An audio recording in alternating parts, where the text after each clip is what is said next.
ધોરાજી શ્રી પંચેશ્વર મહાદેવ અને શનિદેવ મંદિર ખાતે મોટી અમાવસ નિમિત્તે અન્નકૂટ દર્શન અને મહાઆરતી યોજાઈ હતી। રાજકોટ જિલ્લાના ધોરાજીના ધાણીકોટા રોડ ઉપર કુબેર પરિમઠ ખાતે આવેલ પૌરાણિક પંચેશ્વર મહાદેવ અને શનિદેવ મંદિર ખાતે અન્નકૂટ દર્શન અને મહાઆરતીનું આયોજન કરવામાં આવ્યું હતું।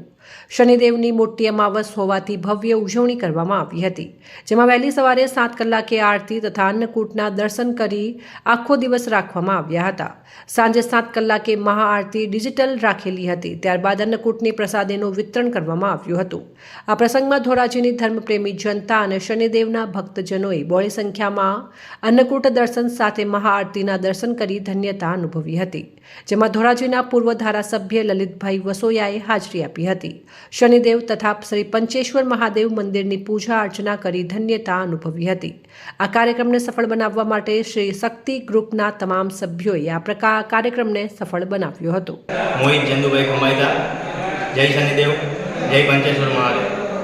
આજે પરમ પવિત્ર શ્રાવણ માસ નિમિત્તે ભાદરવી અમાસના દિવસે જે શનિ અમાસ તરીકે પણ ઓળખવામાં આવે છે, તો ભાવિ ભક્તોએ પંચેશ્વર મહાદેવ મંદિર ખાતે સવારથી 7 વાગ્યાથી અન્નકૂટના દર્શન કરેલા, ભગવાનને અન્નકૂટનો પ્રસાદ કરેલો હતો। ત્યારબાદ આરતીનો કાર્યક્રમ રાખેલો। સાંજે 7 વાગે આ મહાઆરતી તથા મહાઅન્નકૂટનો પ્રસાદનો કાર્યક્રમ હતો। જ્યારે મહાઆરતીનો કાર્યક્રમ કરવામાં આવ્યો ત્યારે મહાઆરતીના દિવસે ઢોલ નગારા સાથે સંતના નાદ સાથે ભવ્ય આરતી કરવામાં આવેલી।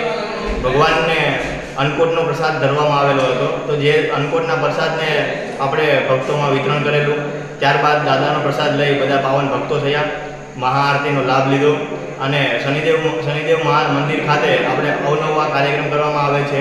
શ્રાવણ માસના સોમવાર નિમિત્તે, ત્યારબાદ શનિ જયંતિ નિમિત્તે, જેમ કે કોરોનાના સમયની અંદર કાર્યક્રમ કરવામાં આવે છે, તથા ચકલાને ચણ, ગાયને ઘાસચારો તથા જરૂરિયાતમંદ વ્યક્તિને આપણે વસ્તુઓ આપીએ છીએ। જય શનિદેવ, જય પંચેશ્વર મહાદેવ। રિપોર્ટર નયન રાવરાણી, સંબંધ ભારત ન્યૂઝ, ધોરાજી।